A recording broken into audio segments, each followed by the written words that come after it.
Oi, oi, oi, meu povo! Bem-vindos ao Arquipélago Verde, um podcast original que te conta como notícias de meio ambiente e política mundo afora vão impactar a sua vida. Eu sou Leila Figueiredo e falo direto de Utautarre, território do povo Ngātaha, no país que vocês conhecem como Nova Zelândia. Junto comigo na apresentação desse podcast está Lívia Maire, que fala com a gente da Suíça. Se você curte o Arquipélago Verde, não se esqueça de compartilhar, comentar, mandar para todo mundo para fortalecer o nosso trabalho.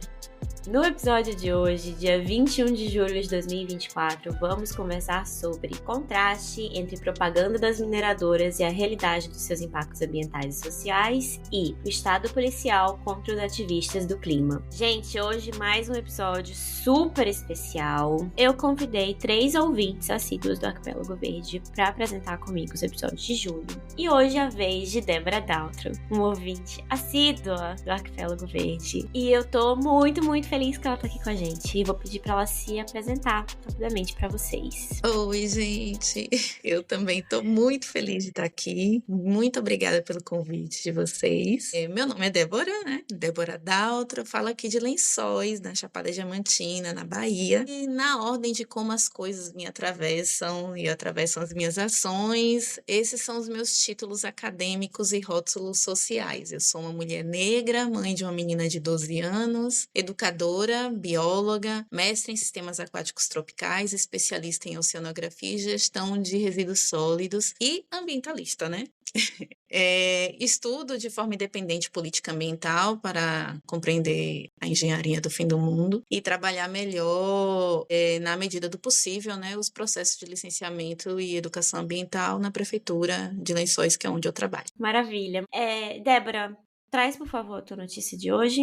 Então, gente, hoje eu trouxe uma notícia que a Vale, que é a mineradora, né, está buscando influenciadores da área de sustentabilidade, oferecendo gordos cachês para propagandear suas ações de sustentabilidade. Oi, gente. Né?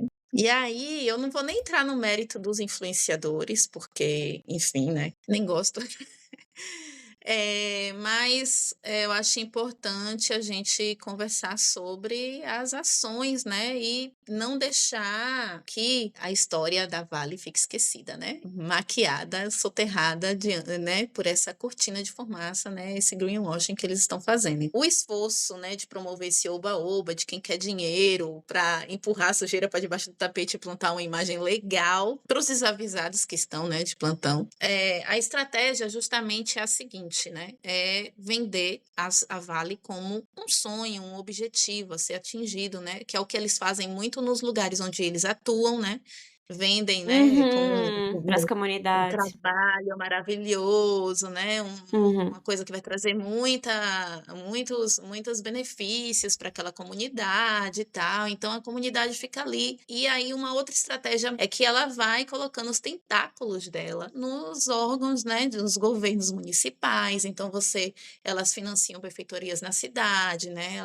As prefeituras ficam reféns dos subsídios da mineradora, né? Porque em muitos casos é mais de 50% do orçamento, né, do município vem dessas mineradoras. E aí, as universidades também, todos os estudos que são feitos, então fica tudo girando em torno da mineradora, né? E assim ela vai consegue mais do que oferece para aquela comunidade e, enfim, né, para todo mundo, né? Meu doutorado foi sobre a estrada de ferro Carajás, né? Até onde eu sei, a Vale transporta 15 milhões de reais em minério de ferro por semana. Os acordos com as prefeituras, com o governo estadual e tal, é coisa de 50 milhões pago em não sei quantos anos. É troco, entendeu? É troco pra eles. Exatamente. A gente não tem noção do quanto de dinheiro que rola, né? E a gente fica sem entender. Mas assim, 15 milhões por semana, sabe? 50 milhões não é nada, gente. E a gente fica se humilhando pra esse povo, né? Enfim, desculpa, continua. São mais de 44 bilhões de dívidas públicas da Vale no Brasil. Então, assim, eles lucram mesmo e evitam pagar o máximo que eles puderem dos direitos, todos os direitos, né? Dos impostos, de tudo, né? Elas, é um modus operandi, né?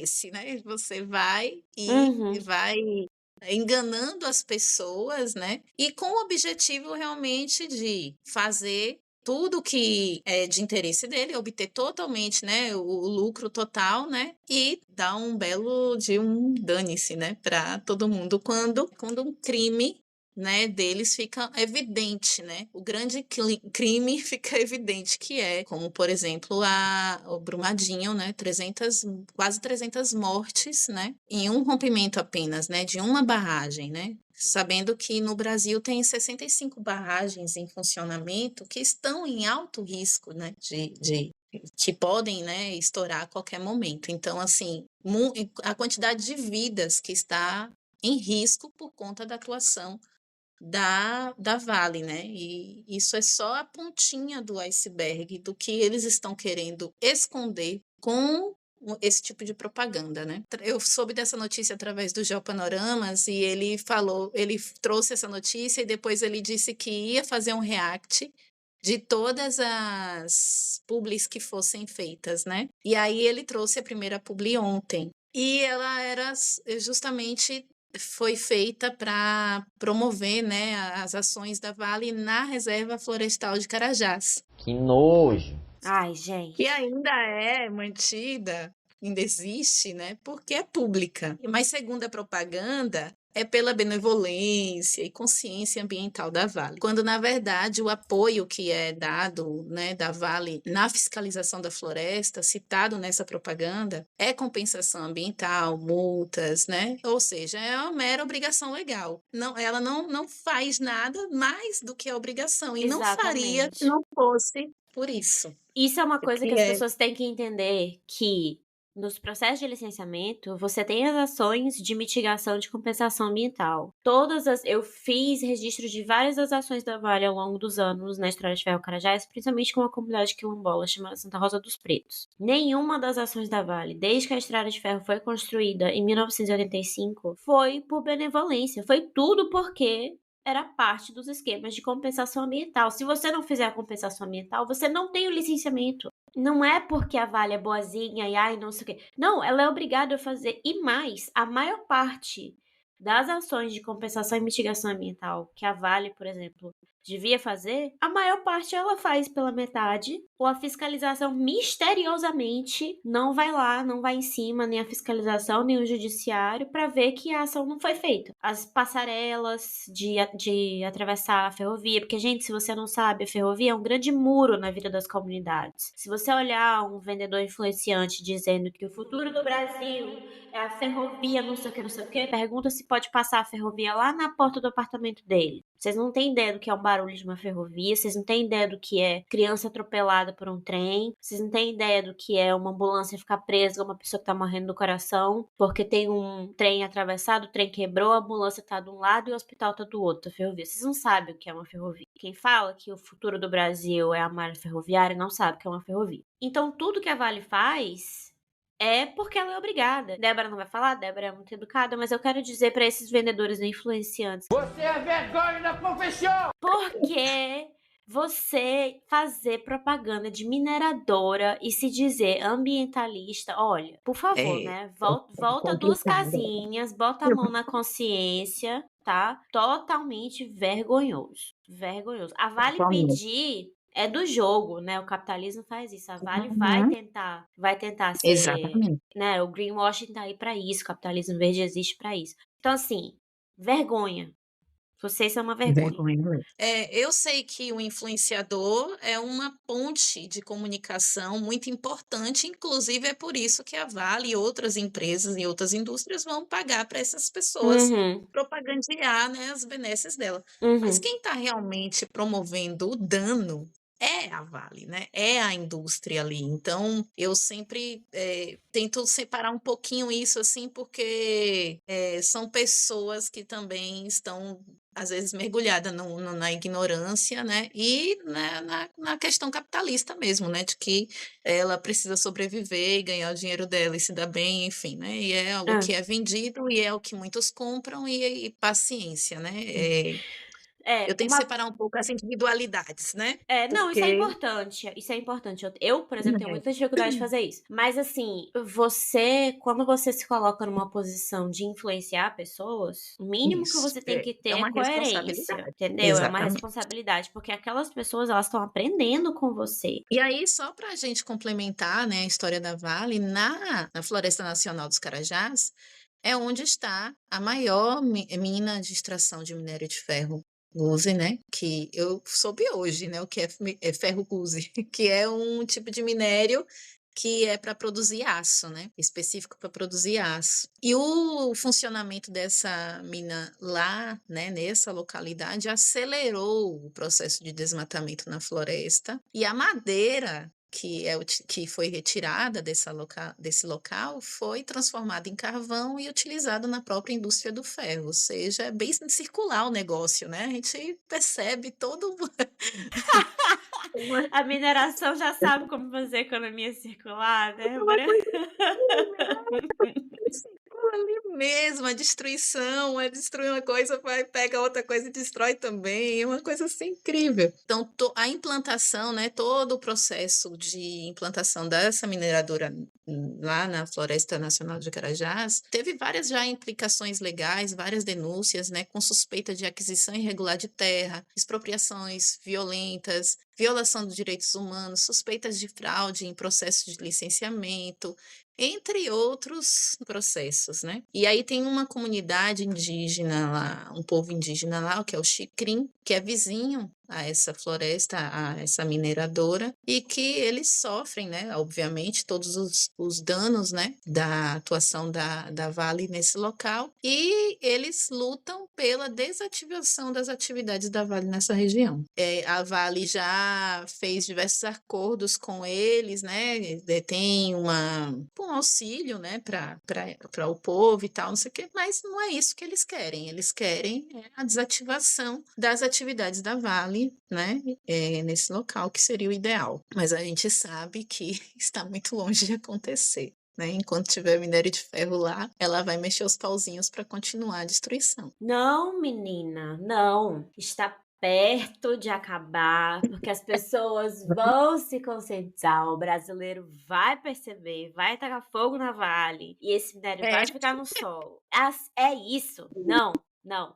Vai dar certo. A gente vai conseguir. Vamos mudar. Vamos mudar. Quem sabe? Vai. Mudando. Oxi, é pra isso que a gente faz esse podcast. É pra isso que a gente.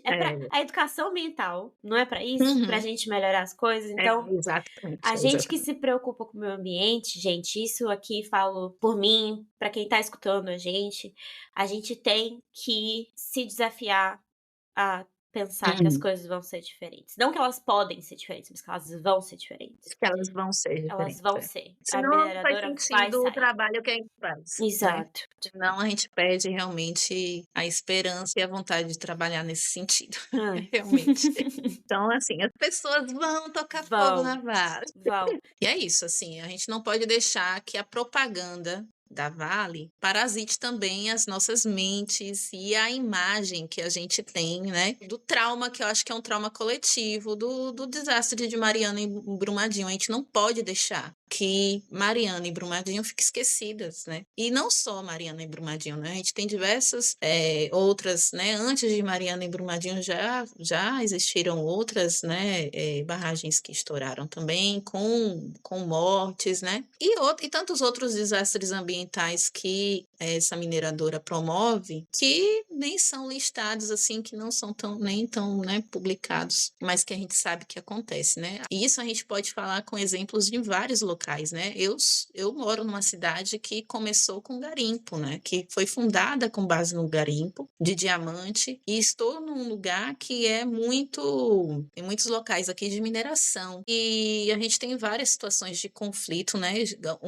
Algumas que são passadas, né, que acabou, como o garimpo aqui em Lençóis foi proibido, acabou, né, virou unidade de boa parte do território virou unidade de conservação, e hoje em dia, né, muitas dessas áreas estão em recuperação, e hoje a gente tem atuando aqui um outro garimpo, né, que é um outro tipo, que é a lógica, às vezes a lógica não, a atividade muda, mas a lógica às vezes não muda, né, que é o turismo, né, dependendo de como você pratica, você tem a mesma lógica de exploração, Extrativista. Uhum. mesma lógica extrativista. Infelizmente, né, a gente tem os esforços de tornar isso uma outra ideia, né, mas ainda é um novo garimpo daqui da região, né. Mas a gente tem também, por exemplo, aqui próximo, a Serra da Chapadinha, né, que está numa luta judicial para transformar uma parte dessa serra em unidade de conservação para que o garimpo não chegue, para a mineração não chegar no topo da serra. Ia impactar as nascentes, a água, não sei quantos municípios, mas são muitos municípios que seriam afetados com isso, né? Então, assim, essa é um campo de batalha, né? Eu falo sempre que meio ambiente é um grande campo de batalha, né? Uhum. E estamos o tempo todo, né, nessa luta contra esse grande, é o capital, né, esse monstro que é o capital, que está aí querendo colocar seus tentáculos em tudo que ele vê pela frente, né. A Vale, ela não é uma empresa que atua só no Brasil, né, ela atua em 27 países, mas tem mineradoras ativas, né, pontos de mineração em 3 lugares, né, além do Brasil. E todos são no sul global. 80% em média de tudo que é retirado dessas minas é exportado para o norte global, ou seja, olha que curioso, a exploração colonialista continua, né? Então você tira o minério do sul global, né? Explora, destrói, mata pessoas e leva tudo isso, todos esses bens para o norte global beneficiar e fazer guerra e continuar explorando e atacando o sul global e os outros países que eles considerem seus alvos, né? Então isso pode ser realmente a chave da resposta de por que a Vale e outras indústrias do ramo da mineração permanecem impunes diante de graves crimes que cometem contra pessoas e o meio ambiente. Gente, vamos lá. Eu acordei hoje de manhã com mais uma notícia que também está relacionada com esse assunto que eu vou trazer, que é o estado policial contra os ativistas climáticos. Então, começando pela notícia mais recente. A França vai sediar as Olimpíadas, né?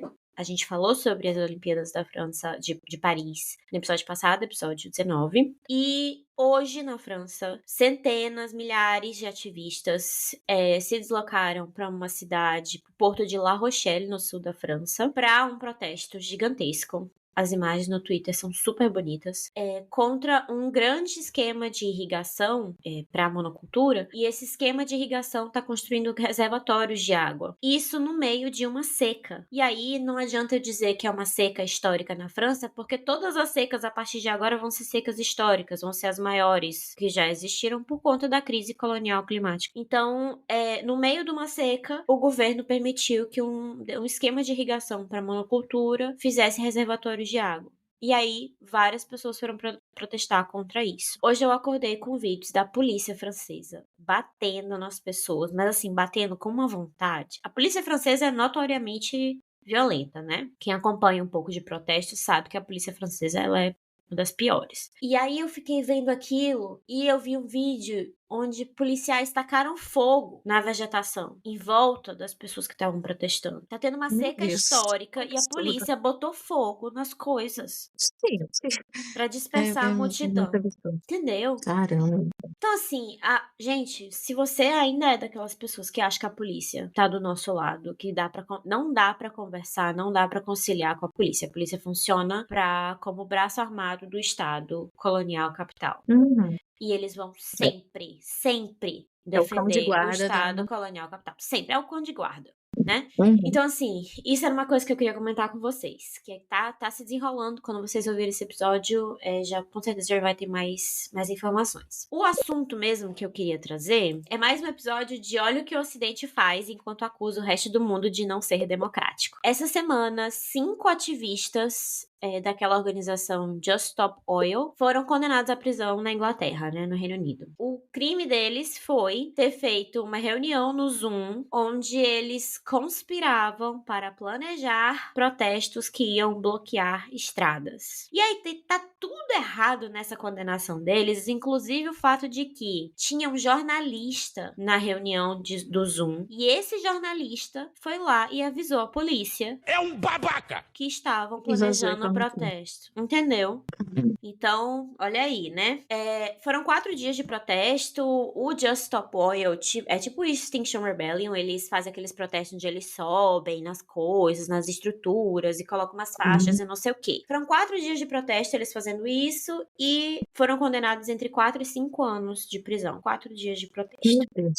O Roger Hallam, que é o cofundador do Just Stop Oil e do Extinction Rebellion, foi condenado a 5 anos de prisão. E aí outras 4 pessoas, o Daniel Shawn, a Louise Lancaster, a Lúcia Whittaker de Abreu e a Cressida Gethin, foram condenados a 4 anos. Tem um diplomata da ONU, que é o emissário especial da ONU para defensores do meio ambiente, que chama Michael Frost, e ele disse no início do julgamento que qualquer pena acima de 2 anos mostraria que a Inglaterra não tem nenhum compromisso com a legislação internacional. Que assim, a gente já sabe, né? Porque a Inglaterra Já sabe. Então assim, tem essa galera da ONU, tem umas coisas, né? Você não tinha nem que tá aqui, linda! E aí, eu quero contextualizar essa notícia com o fato de que o Reino Unido, a Inglaterra, sempre teve uma relação absurda com protestos não violentos, né? Tem um histórico muito feio com protestos não violentos. Lembrando que você subir numa infraestrutura pública e botar uma faixa, não é violento. Você Com despejar esgoto num rio, no mar, deixando as pessoas doentes, isso é violento. Então, assim, né? Vamos só colocar uma base aqui.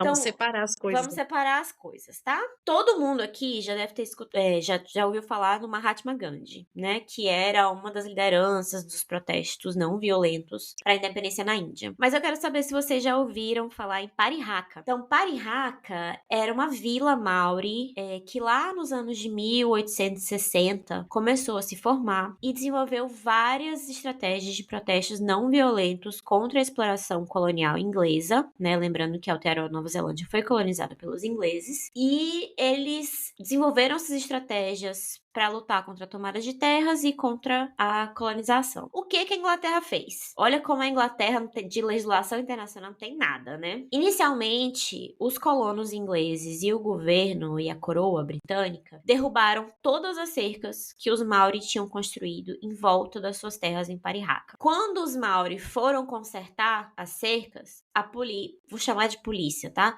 A polícia estava de tocaia e prendeu 200 Maori que estavam indo só consertar as suas cercas. Depois disso, a Inglaterra passou uma lei aqui em Aotearoa de que arar a terra e construir cerca era crime. Ou seja, para assim justificar...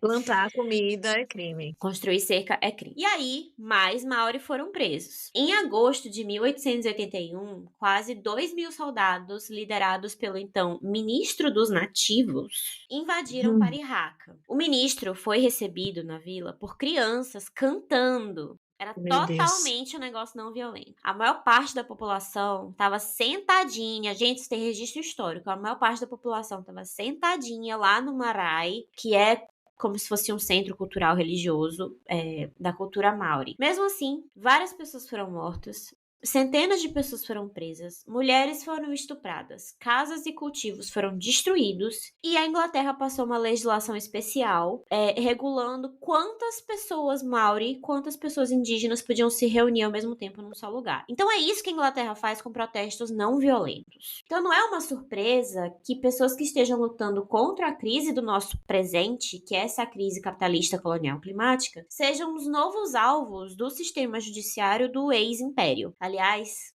parênteses, a Inglaterra atualmente é o ex-império e durante a minha vida vou ver os Estados Unidos também virando um ex-império. Deixa parênteses. Um ex-império.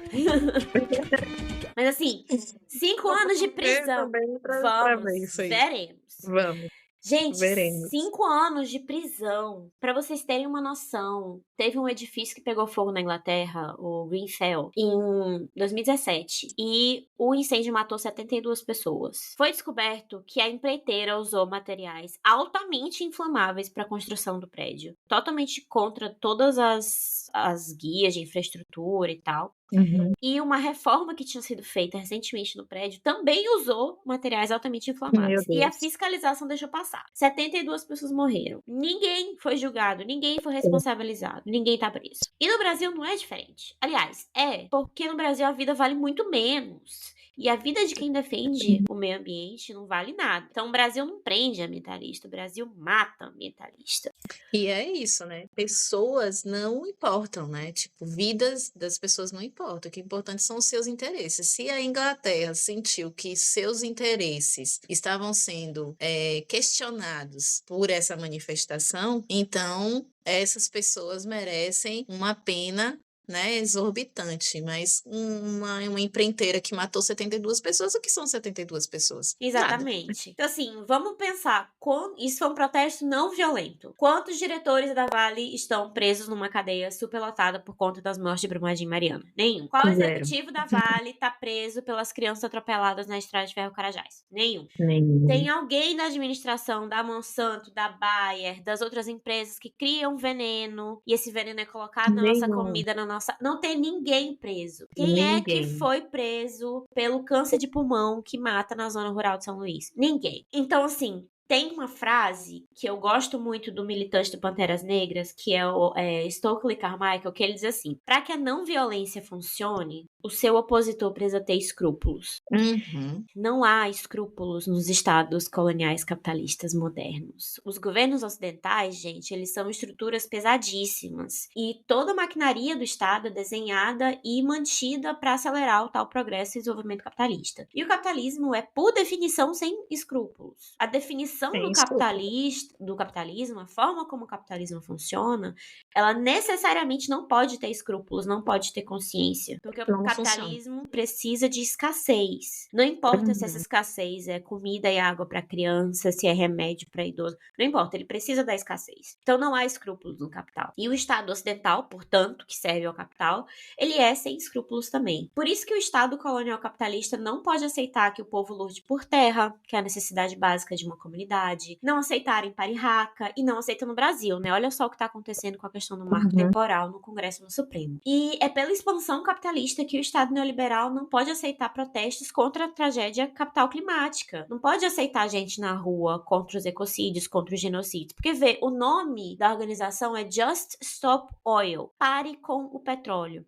Não tem como um Estado montado no capital, inclusive o capital de combustíveis fósseis, aceitar que tem gente na rua tentando conscientizar para parar de usar o petróleo, né? Então, assim, gente, vamos lá. O capitalismo é uma máquina de matar. Já dizia Ailton Krenak. Máquinas não têm escrúpulos, não têm consciência, e absolutamente tudo que a gente faça para destruir essa estrutura é válido. O que essa situação na Inglaterra, onde 5 pessoas brancas foram condenadas de 4 a 5 anos de prisão por um protesto não violento, mostra é que bora fazer protesto violento então. Porque protesto não violento, que não funciona porque o Estado não tem escrúpulos. Você tá pegando 4, 5 anos de prisão, uma ação direta. Tá compensando. Uma ação direta secreta que dá pra fazer, aliás, né? Existem vários manuais na internet mostrando como faz isso, aliás, tá? Fica a dica.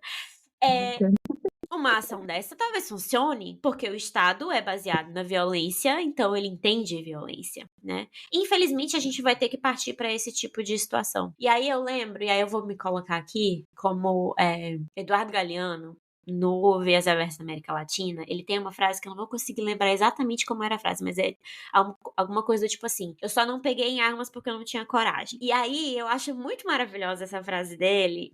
Eu lembrei muito desse livro fazendo a pesquisa para esse podcast. Essa frase dele me pega muito, porque sou exatamente eu. Eu tenho uma raiva, um ódio. Tá organizado, tá estruturado, eu sei quem eu odeio, eu sei quem eu queria jogar uma cadeira na pessoa, mas eu sou covarde e admito, acho que é importante admitir que eu não teria coragem de fazer esse tipo de coisa. E a gente precisa, talvez, conscientizar o máximo de gente possível, porque vai ter alguém que é mais corajoso do que eu, Que e é aí eu mais vou poder seguir corajoso. essa pessoa. Então, a gente precisa desse tipo de coisa, porque se o Estado é violento Uhum. e o sistema capital colonial, ele é violento e ele vai fazer o que puder, e tá fazendo o que puder, né? Veja aí a inteligência artificial, veja aí abrir novos Sim. postos de petróleo e tal. Se eles fazem tudo que eles podem para manter o sistema como tá, qualquer coisa que a gente faça para impedir a continuação desse desastre é válida. Então não vamos É ficar nessa válido. coisa abstrata de ai, mas não pode ser violento. Eu pensava assim, tá? Eu, 10 anos atrás, eu era dessas. Depois que eu comecei a ver o que as comunidades das zonas rurais estão passando, eu larguei essa pelegagem Sandra, meu nome é Sandra. Gente, posso falar? e comecei a ver que qualquer coisa que se faça contra esse sistema é válida. Porque é isso, ele quer matar todo mundo. Tem uma coisa que eu estudo a comunicação não violenta, né? E tem uma coisa que eles falam que é muito pouco falada, que é justamente isso, né? A defesa, né, é legítima. Então, se você precisa usar de força, de violência para se defender, é para você usar, porque isso também faz parte. A proteção não é uma parte da não violência, né? Uhum, A uhum, autoproteção. Então, eu acredito que os protestos, inclusive utilizando, né, a violência nesse sentido, né, com o objetivo, não a violência, né, totalmente, né, desestruturada uhum, e sem organização, mas com o objetivo, eu acredito que está totalmente alinhado com a questão da não violência, porque uhum, se você está sendo altamente violentado por um Estado, por empresas que já estão contabilizando no seu orçamento, que vão ter um custo de indenização porque sabem e têm noção de que vai ter um desastre ambiental por conta das suas atividades e já estão contabilizando isso. Então, assim, não existe outra arma para lutar contra esse tipo de uhum. estrutura. A gente não quer o caos. A gente quer que uma estrutura Uhum. que é feita para matar pessoas seja desmantelada. E às vezes a forma de desmantelar essa estrutura é tacar fogo numa fábrica, é cortar as linhas de transmissão de uma empresa. Entendeu? Tipo assim, entendam que há uma Uhum. distinção. Essa distinção, ela é muito bem pensada e muito bem planejada por quem está fazendo essas Sim. ações, mas a gente precisa que a população em geral comece a parar com essa ideia abstrata de ai, mas eu sou contra a violência. Não, você não é contra a violência, porque todo dia você vê uma pessoa na rua que está dormindo na rua porque não tem casa. Então você não é contra a Não, violência. Você não é contra a violência se exatamente. você não tem medo da polícia. Você devia ter pavor da polícia se você é contra a violência. Entendeu? Então Uhum. assim, bota a mão na Uhum. consciência, porque se você é contra a violência, será que você é contra a violência? Ou será que você é contra quem está tentando acabar com esse sistema? E aí, pensa bem, porque se for assim, você não devia estar escutando esse podcast. Sim, Mas é entendeu? isso, né, Lila? Te recomendo a Jovem Falta, Pan. Sei. falta para as pessoas uma coisa básica, que é o consciência de classe. Não, Porque, e eu falo isso nossa, como tendo se sido uma pessoa você que passou a vida inteira. Imagina, classe média, passei a vida inteira achando que seria tão bom se as pessoas se entendessem. Tá, tá, tá, tá. é. E Não, aí, mas assim, como é que a gente ainda, né? A gente tem que lidar ainda com essa quantidade de pessoas que ainda vai defender o patrão, porque simplesmente elas não sabem a condição delas, entendeu? Elas estão simplesmente totalmente alienadas do conhecimento de qual é a condição delas, de uhum. qual é a estrutura que rege essa desigualdade social absurda que a gente vive, entendeu? E todas as outras questões. Então, é muito complicado, né? Inclusive, gente, para terminar minha fala, eu quero dizer que o atual governo brasileiro também faz parte dessa estrutura, viu? Vai olhar o que está acontecendo com os servidores do meio ambiente. Se você ainda tem alguma dúvida de que esse governo não tem nenhum compromisso em combater seriamente a crise colonial capital climática, tá? A gente, inclusive, tá há vários episódios falando de como os servidores do IBAMA têm razão de estar em greve, de estar em paralisação, de como é uma classe que precisa ser revalorizada, precisa ser respeitada e como o Uhum. governo tá fazendo de tudo pra humilhar essas pessoas. Então, assim, um beijo pra galera do IBAMA. Inclusive porque com a greve, os licenciamentos estão paralisados E também tem licenciamento da Petrobras para exploração de petróleo paralisado. Então, beijo pra vocês. Infelizmente, o governo Lula prefere dar dinheiro pra golpista da PRF e muitos bilhões em plano safra para pecuaristas e produtores de veneno, ao invés de valorizar os profissionais que vão nos ajudar a adiar o fim do mundo, né? Então, assim, um beijo, Ibama. E você, Lula, também, vergonha da profissão. Marina, então, olha, amiga, não dá pra ti. É isso, meu povo. Bom, vamos pras nossas indicações, pra não perder a ternura. Eu quero começar as indicações dizendo que eu falei pra Débora que eu não ia fazer indicação nenhuma, que era só ela. Mas ontem a Mayara, que também é uma ouvinte assídua do Arquipélago Verde, beijo, Mayara, me mandou uma mensagem maravilhosa no Instagram. Ela me contou de um aplicativo fantástico que chama Quintal. E aí eu fiquei fuçando o Instagram deles e, assim, eu fiquei apaixonada. Olha como é que funciona. Você tem uma produção orgânica no seu quintal ou na sua horta, no seu sítio, e teve excedentes? Seus problemas acabaram. Nesse aplicativo, você pode vender a sua produção direto para outras pessoas da comunidade. Então, a interface funciona. Eu acho que você coloca seu endereço e o aplicativo mostra outras pessoas cadastradas que moram perto de você. Por enquanto, tá só naquela região somente do sul. E mostra quem tem qual produto. Então, por exemplo, eu moro... Aqui o nome da minha rua é Otara. Eu moro em Otara e eu preciso de, sei lá, espinafre. Aí eu entro no aplicativo, eu olho quem tá perto de mim, tá cadastrado, e eu vejo qual daquelas pessoas tem espinafre para vender. E aí a gente vai pro WhatsApp, o aplicativo te manda pro WhatsApp e vocês combinam a entrega, pagamento e tal. Então fica aqui a minha torcida para que esse aplicativo se espalhe pelo país, porque eu acho que é uma forma muito maravilhosa de combater as emissões de gás de efeito estufa pelo transporte, que são absurdas. É uma forma muito incrível de conhecer pessoas da sua comunidade, é uma forma muito maravilhosa de comer comida sem veneno. Enfim, adorei o projeto. Espero muito que ganhe cada vez mais força, se espalhe pelo Brasil inteiro. E aquele abraço pra Mayara. E tu, Débora, quais são as suas indicações? Maravilhosa essa daí, viu? Eu acho que, inclusive, aqui na Chapada ia funcionar muito bem. Aqui, na minha opinião. Super adorei essa ideia. A minha vem do coração, né?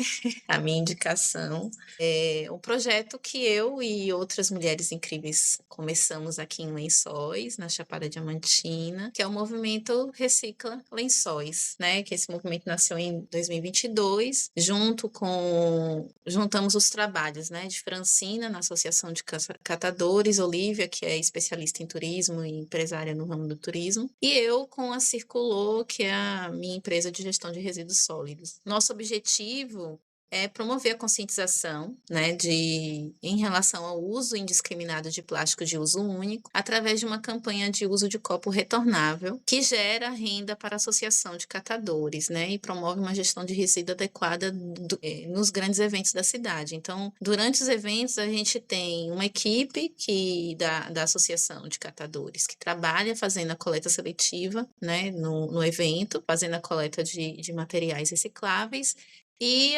aí a venda dos copos, né? Que é para diminuir a geração de uso de copos descartáveis. E fazemos, né, todo o processo de educação ambiental durante o evento, né? E aí, em 2 anos de atuação, a gente já coletou nas festas mais de 4 toneladas de resíduos sólidos. Evitamos o uso no primeiro São João, que foi mais fácil contabilizar, porque uma média, né?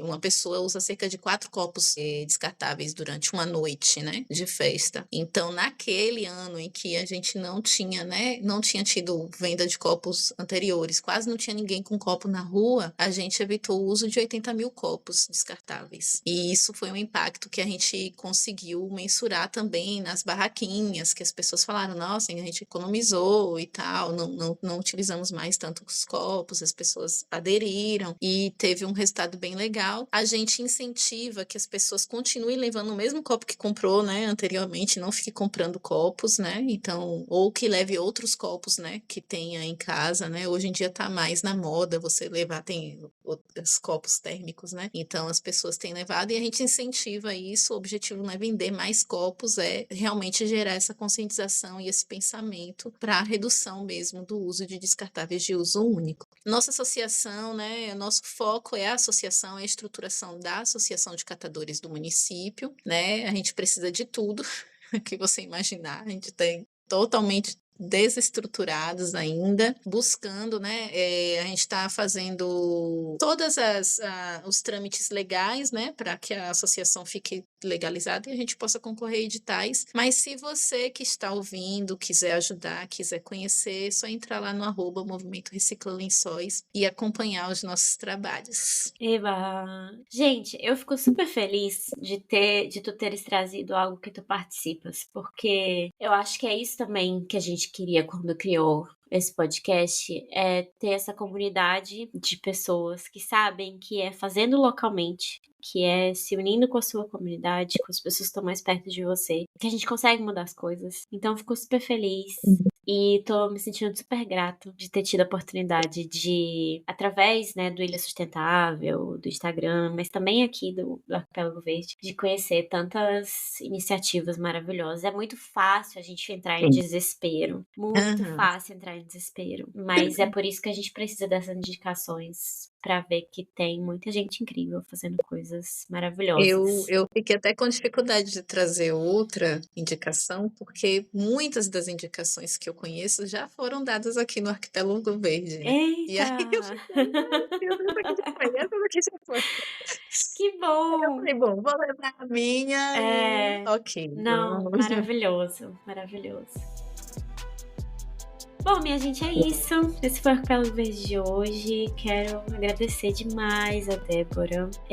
Eu agradeço também. Obrigada. Foi muito lindo. Obrigada. Espero que vocês que estão nos ouvindo tenham gostado do episódio. Fiquem de olho que semana que vem tem episódio também. Dessa vez com a Andrea, que é ativista em João Pessoa. Então, tô super feliz. Tô muito feliz. Vamos lá.